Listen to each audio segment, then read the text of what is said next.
Bueno, le damos gracias a Dios por estar aquí reunidos y sobre todo por tener un día más que podamos tener este estudio, que la verdad que nos está haciendo de gran bendición, gran edificación, cómo el Señor está usando al hermano Paul Washer en estos estudios. La verdad que nos está enseñando, Dios lo está usando y a través de sus enseñanzas estamos viendo, pudiéramos decir, una cara muy diferente a la que nosotros creíamos que había sucedido en todo el plan de redención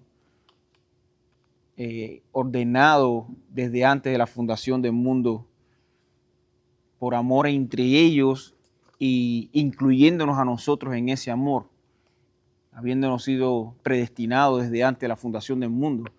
Pero cómo podemos ver la anchura y la magnitud del rescate de nuestros pecados es algo realmente sorprendente y es la base, es lo principal que vamos a estar viendo en esta segunda parte de la clase que nos habíamos quedado, si recuerdan, nos habíamos quedado en la página 275 después de la, de la segunda nota.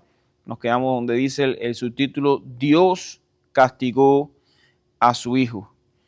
Y como a modo de recuento habíamos visto cómo en Cristo Dios hizo una doble imputación. Dios imputó en su Hijo nuestros pecados, pero en nosotros imputó la justicia de Cristo. Entonces, esa doble imputación realmente habla mucho del valor, no solo que Dios le dio al rescate, que fue un rescate por sangre, sino que ahora nosotros estamos revestidos de la justicia de Cristo.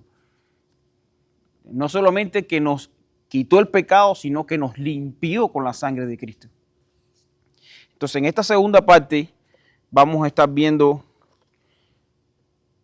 cómo Dios, dice literalmente, como dice el subtítulo, Dios castigó a su Hijo. Y es importante ver esto, dice el enunciado. No fue suficiente que el Hijo llevara nuestros pecados. También fue necesario que Él sufriera la ira de Dios y muriera en nuestro lugar como un sustituto que llevara el pecado.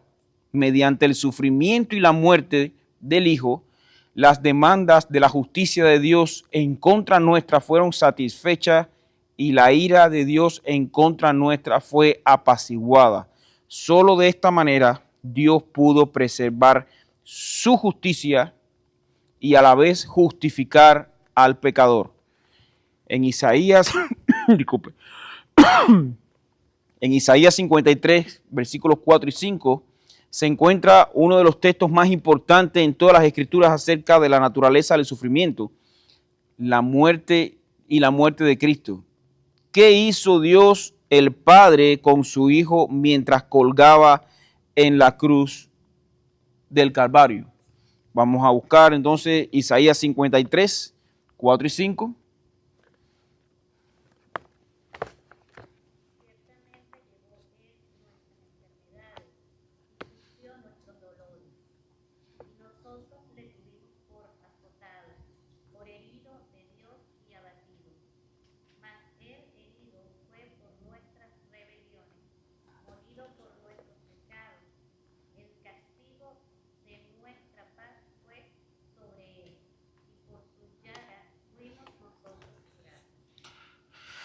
Bueno, en Isaías 53, 4 a 5 se encuentra uno de los textos más importantes de las Escrituras acerca de la naturaleza y el sufrimiento de la muerte de Cristo. ¿Qué estamos viendo aquí?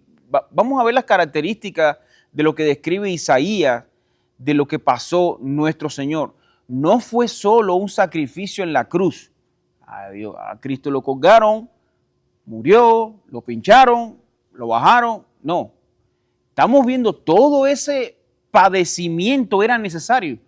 No era que simplemente Él tenía que morir en la cruz, sino también pasar estas dolencias para apaciguar la ira de Dios. Cristo no solamente estaba siendo castigado para cubrir nuestros pecados, sino que también el sufrimiento que venía adjunto a ese castigo era necesario para de esa manera apaciguar la ira de Dios por nosotros. Así que podemos nosotros entender el tamaño de la ofensa que Cristo estaba cargando por nosotros. Lo que Cristo estaba cargando en ese momento en la cruz, era todas nuestras iniquidades. Y en Cristo podemos ver reflejado cómo Dios ve el pecado y el tratamiento que merecíamos nosotros. Lo podemos ver en el espejo de Cristo. O sea, es algo grande. Y vamos a entrar entonces en los detalles que habla. Bueno, yo en las notas puse que Dios cargó en Cristo todo el peso de la culpa de pecado y por consiguiente todo sufrimiento y dolor que padeció el unigénito Hijo de Dios. Y dice la nota: se usan 7 palabras para describir el sufrimiento de Cristo bajo la ira de Dios. Él fue azotado. ¿Quién me dice otro? Bueno, en la nota lo dice, podemos leerlo en la nota. Herido, y traspasado. Y en otra versión también de Isaías dice, fue molido, castigado y flagelado. Flagelado es cuando no es un azote solamente con cuero, sino es un azote como con cadenas con pincho. O sea, eso pegaba en la carne y cuando alaba arrancaba pellejo. Ese es flagelar. No es solamente azote. No era lo que le daban a los apóstoles, no, dale 50 azotes, creo que eran 10 azotes menos uno, algo eso. No, flagelar es algo mucho más. Entonces, dice, otras traducciones al inglés, dice en otras traducciones al inglés, si tomamos la traducción que hace la New English Translation de estos versículos y los vertimos al español, quedaría así: pensamos que estaba siendo castigado, atacado por Dios y afligido por algo que había hecho, pero él fue herido por causa de nuestras rebeliones, molido por nuestros pecados. Él soportó un castigo que nos hizo bien, por sus heridas hemos sido sanados. Y realmente mientras yo leía esta descripción tan amplia de este castigo que estaba viviendo Cristo, realmente podemos llegar a la conclusión de 2 cosas. 1, Dios no negocia con el pecado. Dios no le pasa la mano al pecado. Dios no hace ningún tipo de negociación con el pecado. Dios lo castiga y de una manera dura. Por eso, cuando Cristo estaba siendo crucificado, esas palabras de Elí, Elí, lama sabactani, Padre, Padre, ¿por qué me has abandonado? En un momento Cristo estaba sufriendo la separación del Padre después de toda una eternidad en perfecta comunión con el Padre. Y es que Dios no tolera el pecado. Si aún nosotros pecamos y Dios nos perdona, fue porque Cristo lo pagó con creces en la cruz del Calvario. Entonces creo que debemos tener nosotros como creyentes una gran consideración con respecto a lo que Cristo hizo por nosotros.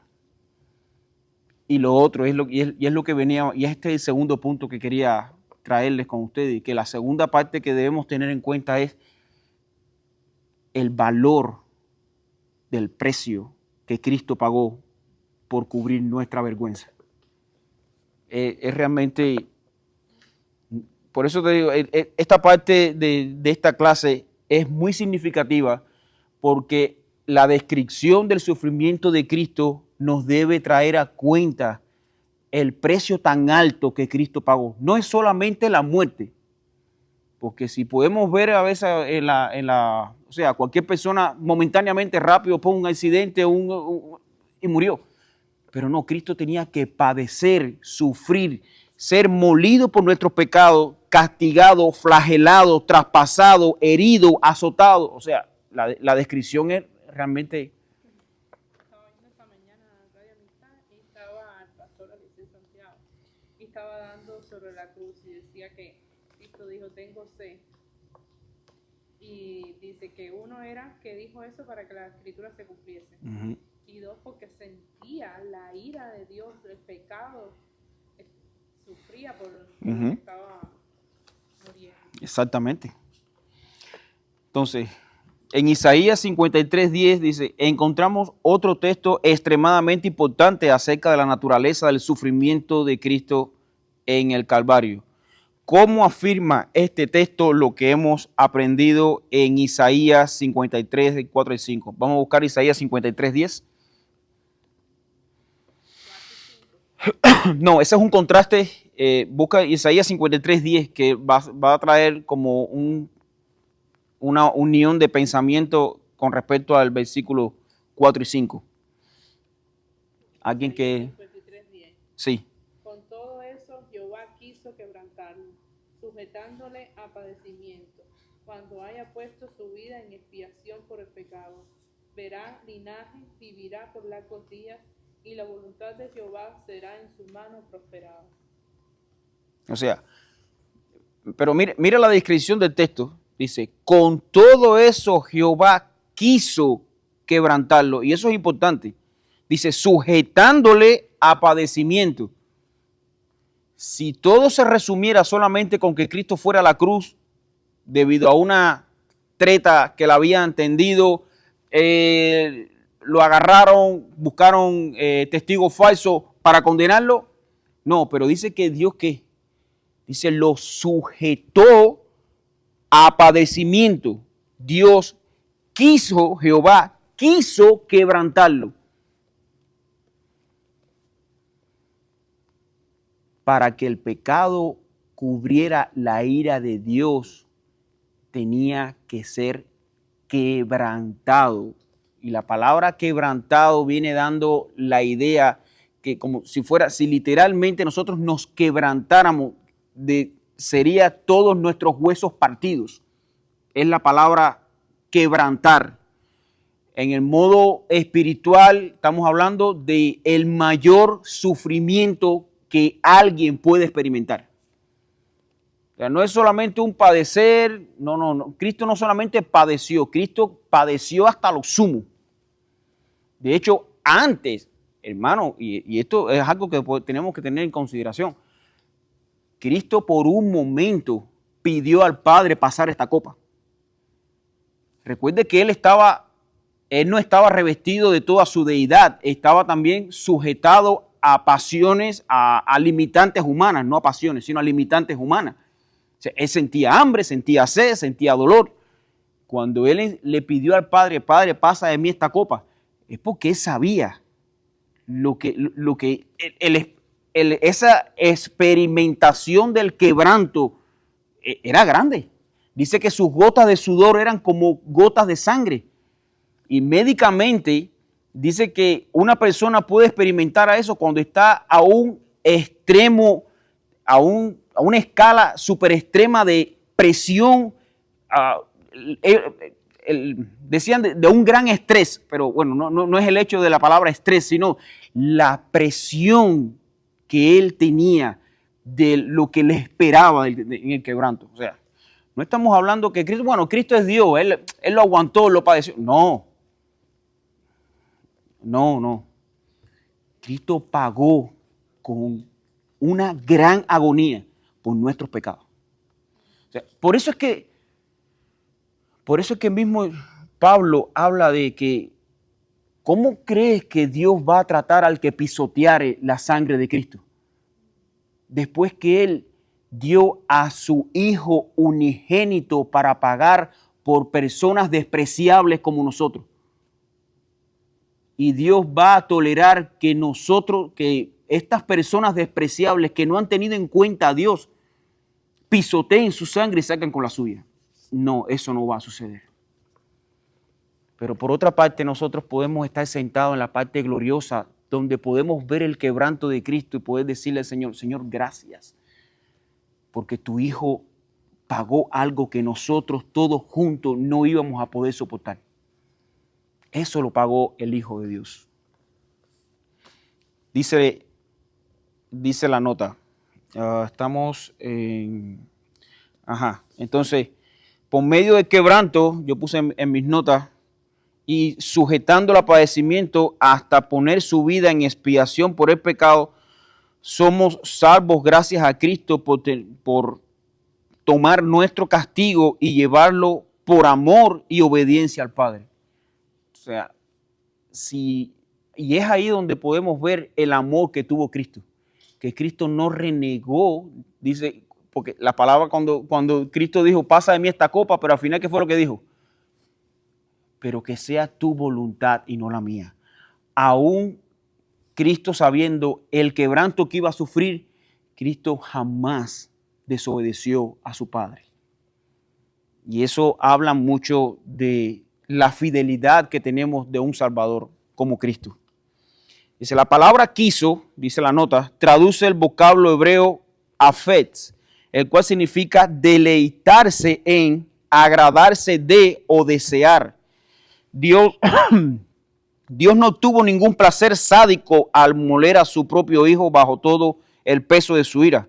Antes bien, a Él le plació que por medio del sufrimiento y la muerte de Cristo, la voluntad de Dios se cumpliera y el camino de salvación fuera abierto para su pueblo.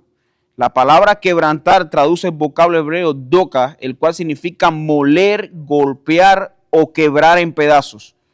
Cristo fue molido por el Padre y fue puesto en aflicción para que su pueblo fuera salvo por medio de su sufrimiento y muerte. Anoche estaba escuchando un sermón de la Iglesia Bautista Reformada de Miami y decía el pastor que estaba predicando, dice, la oferta que Cristo nos ha hecho para que vengamos en fe y en arrepentimiento, no es solamente para que nos libre del infierno, sino para librarnos de Dios mismo.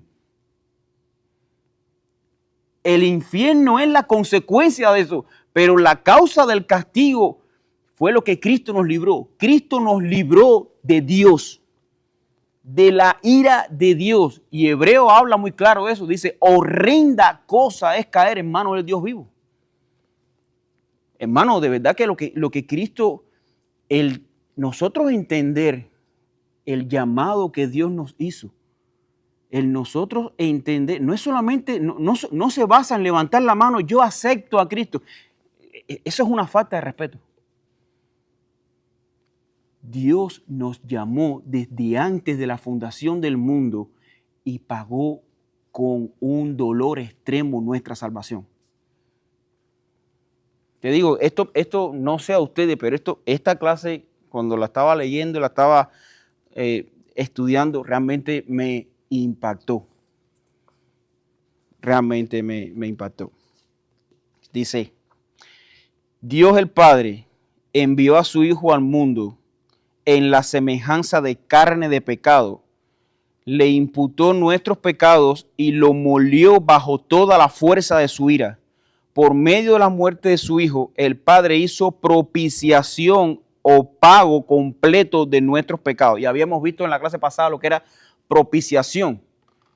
No es solamente que Dios sacrificó a su Hijo, sino que Dios preparó todo el sacrificio y encima de eso dio el cordero para que lo sacrificaran. O sea, es la palabra propiciación, que Él propició todas las cosas, que todo se diera para que tuviera el cumplimiento. Entonces, el Padre hizo propiciación o pago completo por nuestros pecados. Entonces, al tercer día, resucitó a su Hijo de entre los muertos y lo exaltó después en el lugar de honor a su diestra, como Señor de todo y Salvador de aquellos que creen. Habiendo demostrado su propia autoridad al resucitar a Cristo de entre los muertos y habiendo demostrado la autoridad de Cristo mediante su exaltación. El Padre declara ahora a todos los hombres que se arrepientan y ordena que crean en el nombre de su Hijo Jesucristo. El Padre resucitó a su Hijo de entre los muertos y los siguientes versículos testifican que la resurrección de Cristo fue la obra de Dios el Padre. Resume cada texto con tus propias palabras. Alguien que lea Hechos capítulo 2, 32.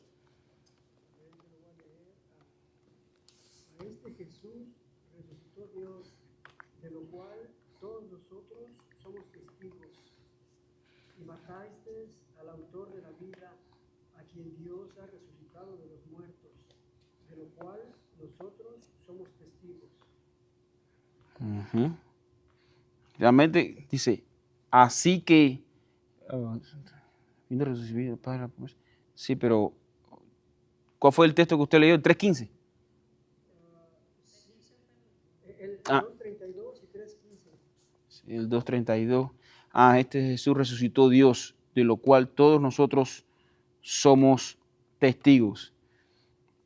Y es impresionante porque, claro, ya nosotros lo hemos estudiado, pero como mismo este es otro texto que habla de la deidad de Cristo, porque el mismo Señor Jesucristo fue quien dijo, yo tengo poder ¿para qué? Para poner mi vida y volverla a tomar. Y sin embargo aquí dice que a este Jesús resucitó Dios. O sea, en otras palabras, Cristo es Dios. Pero también podemos ver otra cosa importante, cómo en este texto vemos que el sacrificio de Cristo aplacó totalmente la ira de Dios, que Dios la palabra realmente, el pasado de placer es plugo. A Dios le plugo resucitar a Cristo. Y más que Cristo no se halló pecado en él. O sea, la muerte no lo pudo retener. Entonces, fue un sacrificio totalmente perfecto. Él es el Cordero de Dios que quita el pecado del mundo. Vemos entonces, el 3.15 ya lo leímos. Bueno, en estos textos afirma, yo puse en mis notas, si alguien más quiere comentar las notas que puso, podemos hacerlo. Dice, bueno, yo puse en las notas que en estos textos afirma dos cosas importantes. Dios mató a su Hijo por nuestros pecados.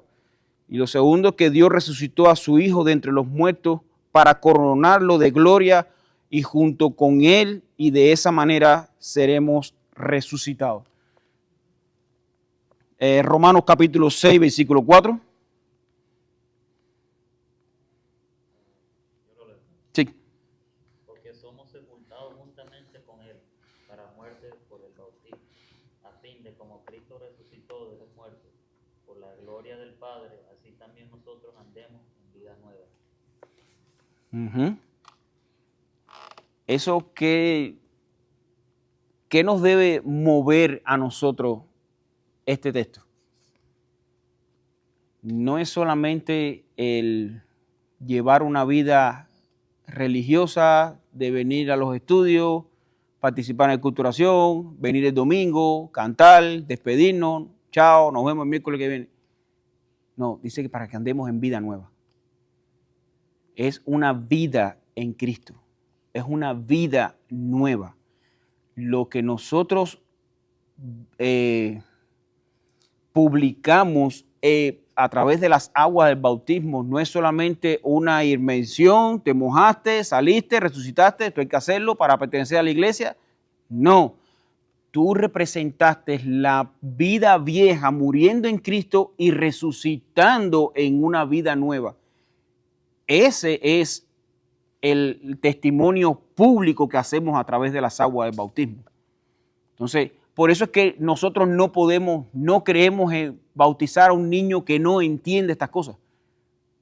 Porque lo mismo que la cena, no es porque el niño venga acompañado de los padres desde que nació. No, sí, puede tomarla. No, tú tienes que discernir, tú tienes que tener un entendimiento de lo que significa tanto la cena como el bautismo. O sea, tienes que tener ese entendimiento. Entonces, dice la nota, lo más probable es que la frase la gloria del Padre sea una referencia al poder glorioso de Dios. Y véase también en Efesios 1, 19 y 20. Vamos a buscarlo ahí un momentico.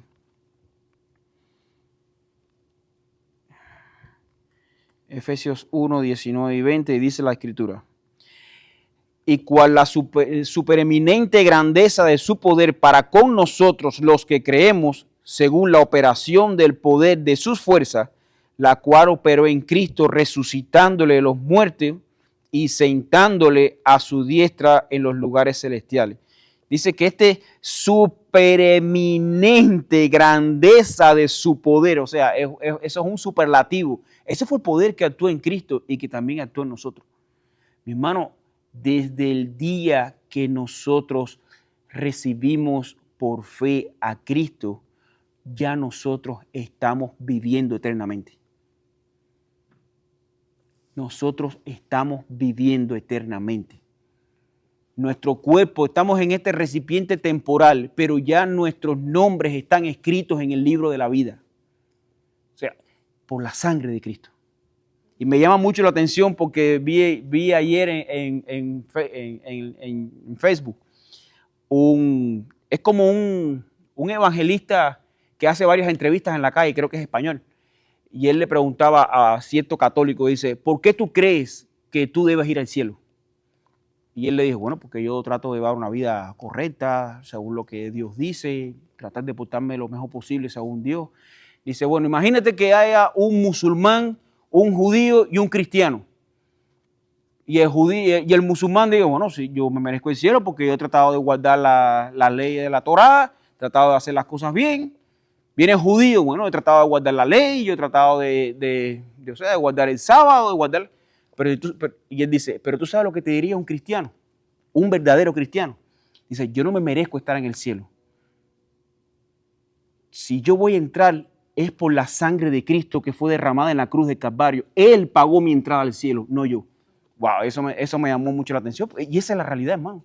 Si nosotros entraremos al cielo, no es por nuestra lista de gloriosas obras, es por la sangre del Cordero que cubrió nuestros pecados y puso nuestros nombres en el libro de la vida. Fue por Él que nosotros llegaremos a vivir eternamente. Si hay algo hermoso que trae la reforma, es eso, que nos desarma todo nuestro andamiaje espiritual que podamos nosotros armar para creernos cristianos. No, es por la sangre bendita y santa de nuestro Señor Jesucristo. No hay otra entrada. Y Pedro lo declara muy bien en el libro de Hechos. Dice, porque no hay otro nombre bajo el cielo dado a los hombres por el cual puedan ser salvos. No hay otro. Es por Cristo, hermano.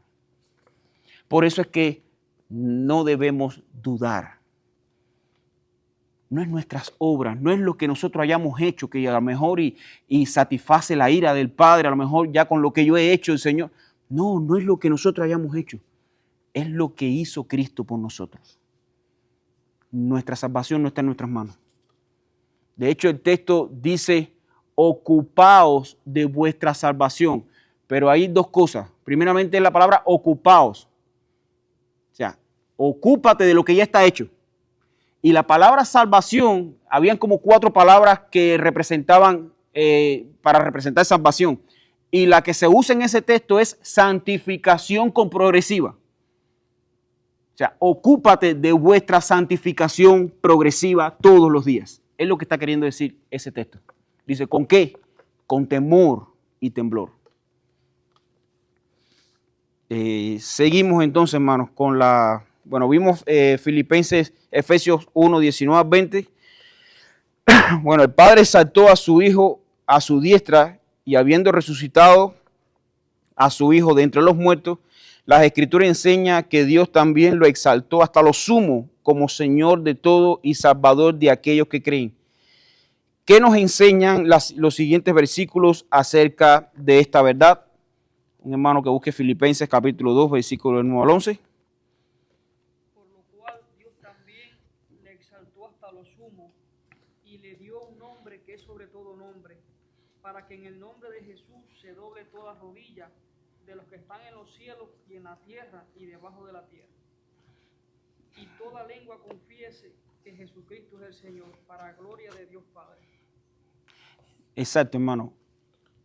Va a haber un día en que todos esos que están allá afuera, más que ira, nosotros debemos tener es tristeza por esas personas, porque no conocen a Cristo, no conocen su maravillosa obra, no conocen el sacrificio majestuoso, no sé ni qué adjetivo añadirle a la obra que Cristo hizo, por lo cual nosotros podemos hoy darle gracias a Dios, porque nosotros estábamos en la misma condición de pecados que ellos. Simplemente que nosotros estamos disfrutando del llamado de Dios y ellos no, o aún no sabemos. Pero por eso, más que sentirnos mal por su manera de actuar, lo que debemos es sentir tristeza, porque ellos ignoran totalmente lo que Dios hizo por nosotros. Ellos lo ignoran. Dice, hay Hechos capítulo 5, versículos 30 y 31. El Dios de nuestros padres levantó a Jesús, a quien vosotros matasteis colgándolo en un madero. A este Dios ha exaltado con su diestra por príncipe y salvador, para dar a Israel arrepentimiento y perdón de pecados. Hermoso este texto, dice, ¿para qué lo ha exaltado? Para darle a Israel arrepentimiento y perdón de pecados. Bueno, a ese Israel también incluyenos a nosotros. Nosotros estamos disfrutando el poder arrepentirnos de nuestros pecados. Eso es una bendición que Dios regala. Realmente, de hecho, cuando Cristo predicaba, ¿qué le decía al pueblo? El que tenga oídos para oír, que oiga. Y ese oídos para oír es eso, es que tú entiendas que las palabras que están viniendo de la boca de Dios es para vida, para los que creen, y de condenación para los que no creen. Entonces, hay un llamado ahí, ¿te das cuenta? Dice, el que tenga oídos para oír. No son todos, son los que tengan oídos para oír. Dice dice la nota, en este contexto, Pedro está hablando específicamente a la nación de Israel, pero la verdad puede ser aplicada a todos los pueblos. Dios ha resucitado y exaltado a su Hijo como Señor de todos los que creen. El Padre llama ahora a todos los hombres a arrepentirse y creer. Dios resucitó a su Hijo de entre los muertos y lo ha exaltado como Señor y Salvador. Según los siguientes versículos, ¿cómo debería responder todo hombre a la gran obra de Dios? ¿Qué ha declarado y ordenado el Padre? Vamos a buscar Hechos 17.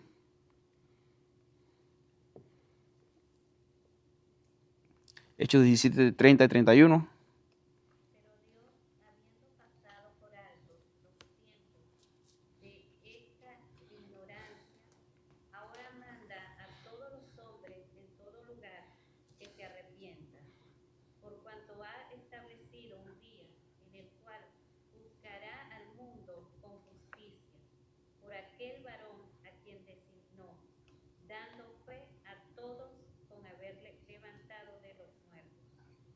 Exactamente. Y es lo que estábamos hablando. Dice, pero Dios, habiendo pasado por alto los tiempos de ¿qué? De esta ignorancia. O sea, los que están allá afuera están ignorando esto. Lo que pasa es que es tan grande la misericordia de Dios y como David la describe, dice que nuevas son cada mañana tus misericordias. Grande es tu fidelidad. Dios no se place en destruir a las naciones. Dios quiere que todos vengan al arrepentimiento. ¿O es que acaso Jesucristo era hipócrita cuando decía, venid a mí todos los que han de ser salvos? No, es que es poner los ojos en Cristo. Dice, venid a mí y ser salvos. El llamado es general. Ahora, el llamamiento es diferente, pero el llamado es general. El hombre no viene por sus pecados, porque sus pecados le impiden llegar a Dios. Por eso es que nosotros tenemos que dar 3 veces gracias. Somos bienaventurados. Y recuerden lo que significa la palabra bienaventurado. La palabra significa 3 veces feliz.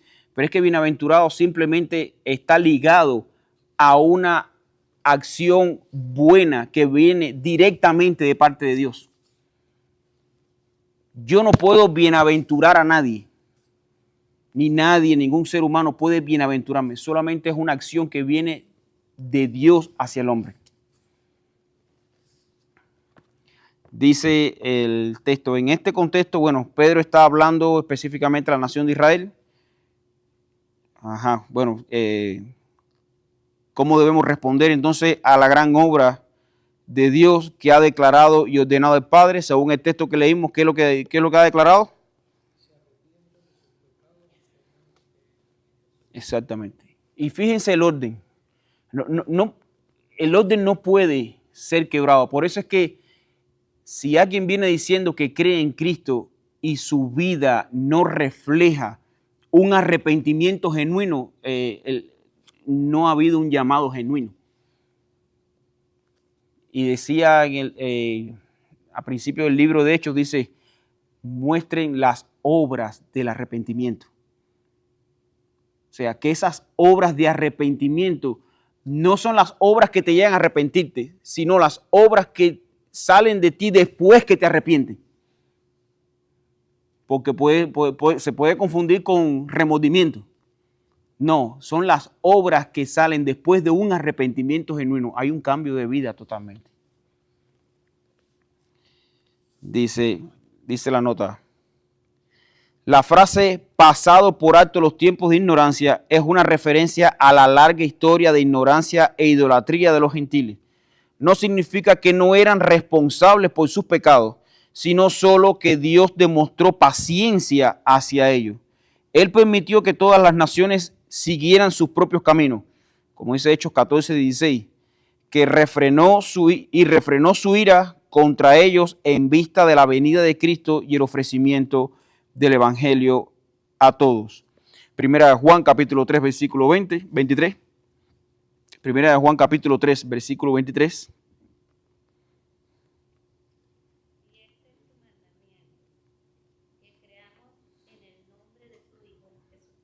Uh-huh. Sí, Jesucristo, y nos amemos unos a otros como nos lo ha mandado. Exacto, ahí vemos un resultado de una obra de arrepentimiento. ¿Cómo es que nosotros podemos amarnos unos a otros? Porque recibimos primeramente el amor de Dios. Y es por amor que nosotros nos arrepentimos, porque Dios puso su amor en nosotros, nos mostró nuestros pecados. El Espíritu de Dios nos muestra nuestros pecados y es que nosotros podemos arrepentirnos. Por eso es que también allá afuera las personas no se arrepienten, porque ellos, según ellos ¿qué son? Buenas personas, ellos no han matado a nadie, ellos no han hecho nada malo, o sea, no saben de qué tienen que arrepentirse. Ellos ignoran su condición de pecado delante del Padre. Lo que el Padre es paciente, como fue con cada uno de nosotros. El Padre es muy paciente. Dice, entonces, viendo eso, dice, y este es su mandamiento, que creamos en el nombre de su Hijo Jesucristo y nos amemos unos a otros como nos lo ha mandado. Nosotros estamos llamados, hermanos, a amarnos unos a otros. Ese es el gran mandamiento. Si queremos decirle al mundo que amamos a Cristo, no puede haber divisiones entre el pueblo de Dios. Yo no puedo estar odiando a mi hermano. Mi hermano no es perfecto, yo tampoco. No, porque mi hermano me dijo, mi hermano me hizo. Sí, y los tuyos, y tus pensamientos, y tus acciones. O sea, somos lavados por la misma sangre. Y a veces yo sé que nuestros hermanos cometen errores y nos ofenden, pero el círculo de la ira de Dios está cerrado en Él, porque la misma sangre que lavó tus pecados también lavó los de Él. Puede ser que un impío, wow, ¿hasta cuándo? Nosotros en Cuba, ¿cuántas veces nos dijimos, ¿hasta cuándo este va a estar haciéndonos la vida un yogur? Hasta que Dios quiso. Pero el hermano que está codo a codo en tu iglesia, que alaba a Dios, que ora a Dios, el círculo, la ira de Dios está cerrada porque ya Cristo pagó también por sus pecados. Así que nosotros no debemos sentirnos airados con nuestros hermanos. No debemos. No debemos. Si queremos impactar al mundo, si queremos mostrar el verdadero evangelio, creo que debemos cerrar un poco más la boca y que vean más nuestras actitudes. No estoy diciendo con esto que no prediquemos, sino que no salgamos diciendo, Dios te ama, y cuando la gente venga a la iglesia a visitarnos, lo que estamos es fajados uno con el otro. Ellos van a decir, me parece que me dieron la dirección de la iglesia equivocada. Es una realidad, hermano. La unidad, el congregarnos juntos, el estar aquí en unión, en comunión, y no solamente en el tiempo del culto, sino en toda la semana, llamarnos, comunicarnos. Si algún hermano tiene una necesidad, esa debe ser la necesidad, el dolor de todo el cuerpo de Cristo. No debemos sentirnos bien cuando un hermano está pasando necesidad o pasando tristeza. Entonces, igual que vemos un hermano que a lo mejor está fallando, que no está caminando. Y con ese mismo amor y con esa misma misericordia que Cristo puso en nosotros, es que debemos actuar con Él. De hecho, si analizamos la oración modelo, y quiero terminar con esto, que dice, Padre, perdona nuestros pecados así como nosotros perdonamos a nuestros deudores. Si queremos realmente mostrar el perdón, si queremos estar convencidos del perdón de Dios, es sincrónico que nosotros debemos también perdonar a nuestros hermanos. Así como nosotros mostramos. Esas son las obras que debemos mostrar como iglesia, como realmente llamados de Dios, como hijos de Dios. Perdonar las ofensas a los demás, porque ya Cristo también pagó las nuestras. Bueno, hermanos, de esta manera vamos a leer la última nota. Creer es más que simplemente asentir mental o intelectualmente. Implica esperanza, confianza y dependencia. Creer en Jesús es encomendar la vida y el eterno bienestar de uno a la persona, las promesas y la voluntad de Dios en Cristo. Bueno, realmente fue las notas y esta clase del hermano Paul Washer realmente fue excelente para darnos una visión del costo de la obra redentora que Cristo hizo en la cruz de Calvario.